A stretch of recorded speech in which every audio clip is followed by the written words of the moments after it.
अस्सलाम स्टूडेंट्स। कल मैंने आपको कल की वीडियो में रेडियन के बारे में पढ़ाया था। तो आज हम बात करेंगे स्टी रेडियन की। तो सबसे पहले तो मैं आपको ये बता दूं कि स्टी रेडियन है क्या। स्टी radian is the SI unit of solid angle. स्टी रेडियन सॉलिड एंगल का यूनिट है। अब इसमें सबसे पहले जो आपके माइंड में क्वेश्चन आएगा कि व्हाट इज सॉलिड। सॉलिड क्या है? सॉलिड जो है एक 3D शेप है। हम 3D शेप को सॉलिड कहते हैं। अब ये जो स्टीरेडियन है ये ऐसे यूनिट ऑफ सॉलिड एंगल है। अब ये सॉलिड एंगल कहाँ बनता है, कैसे बनता है, इसको हम कैसे आइडेंटिफाई करें, इसके लिए मैं आपको एक डेली लाइफ से एक एग्जांपल दूंगी जिसमें हम बात करेंगे वाटरमेलन की। जैसे आज का समर सीजन है और इसमें वाटरमेलन बहुत ज़्यादा घरों में यूज़ होता है। तो वाटरमेलन जो है वो एक सॉलिड शेप है, एक 3D शेप है। हम सॉलिड शेप को हम 3D यानी 3 डायमेंशनल शेप भी कहते हैं। तो वाटरमेलन एक 3D और स्फेरिकल सॉलिड शेप है। अब वाटरमेलन को बोर्ड पे ड्रॉ प्रॉपर्ली नहीं किया जा सकता क्योंकि बोर्ड जो है ये एक 2D यानी 2 डायमेंशनल चीज़ है। यानी इसमें सिर्फ एक्स और वाई एक्सेस यानी 2 एक्सेस इन्वॉल्व हो रहे हैं, थर्ड एक्सेस इसमें एब्सेंट है। तो इसके इसको हम कहते हैं कि ये हमारे पास 2D बोर्ड जो है 2D प्लेन है। तो हमारा जो वाटरमेलन है वो एक 3D शेप है, 3D एक सॉलिड शेप है। उसको 2D बोर्ड पे ड्रॉ तो नहीं किया जा सकता, लेकिन सिम्बॉलिकली उसको जस्ट एक जो है सिंपल के लिए मैं ये जो सर्कुलर शेप है ये मैं ड्रॉ कर रही हूँ वाटरमेलन के लिए।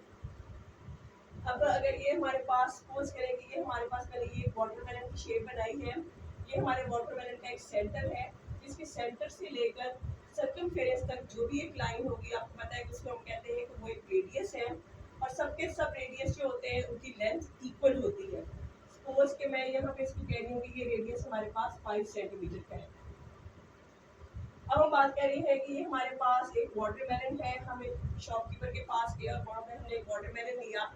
वाटरमेलन के वो चेक करने के लिए कि वाटरमेलन जो है अंदर से रेड है, ठीक है या फ्रेश है या नहीं है, उसके लिए हम मोस्टली शॉपकीपर को कहते हैं कि वो हमें इसका एक पीस कट करके चेक करवाते हैं। और वो जो पीस वो मोस्टली चेक करवाते हैं वो कुछ इस टाइप का होता है,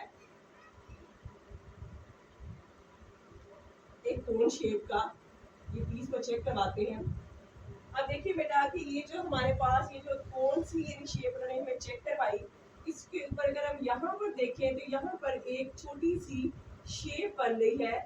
सम टाइम ये शेप होती है सम टाइम ये स्क्वायर शेप होती है, सम टाइम ये रेक्टेंगुलर शेप होती है। तो अगर ये जो हमारे पास सपोज कि ये हमारे पास एक स्क्वायर शेप का उन्होंने हमें पीस कट करके दिया है और नीचे ये कोन की तरह है, ये जो हमारे पास ये जो पीस है, अब मैं इसका सरफेस एरिया कैलकुलेट करने लगी हूँ। सरफेस एरिया जो है उसको हम कैलकुलेट करते हैं साइड इनटू साइड से। अब हम सपोज करें कि अगर इसकी हर साइड जो है ये हमने स्क्वायर सपोज किया है तो इसकी हर साइड हम कह रहे हैं कि ये 5 सेंटीमीटर की है। तो 5 into 5 equal to the 25 centimetre square. तो ये हमने यहाँ पे कैलकुलेट किया है surface area of the shape. वो पीस जो उन्होंने हमें कट करके चेक करवाया उसके ऊपर ये जो शेप बनी थी इसका मैंने सरफेस एरिया जो है वो ले लिया, उसको कैलकुलेट किया और वो सपोज बना 25 सेंटीमीटर स्क्वायर। अब ये जो कोन्स है ये कोन्स अगर यहाँ पे ये वाली जो कोन शेप है ये अगर वाटरमेलन के सेंटर पर जाकर टच हो, यानी अगर ये इस टाइप से ये हमारे पास बंधे हो,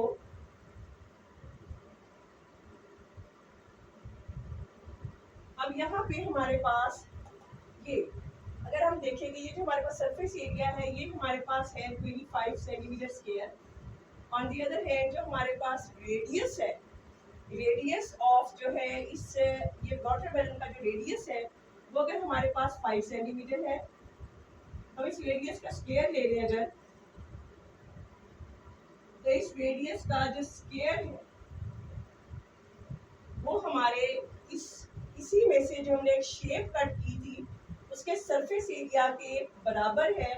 यानी सरफेस एरिया और अगर उसी वाटरमेलन का जो रेडियस है उसका स्क्वायर, ये दोनों चीजें इक्वल हो जाए, area square of the radius के इक्वल हो जाए तो फिर यहाँ सेंटर ऑफ द स्फीयर पर जो हमारे पास एंगल बनेगा उस एंगल को हम कहेंगे कि वो एंगल है हमारे पास स्टीरेडियन।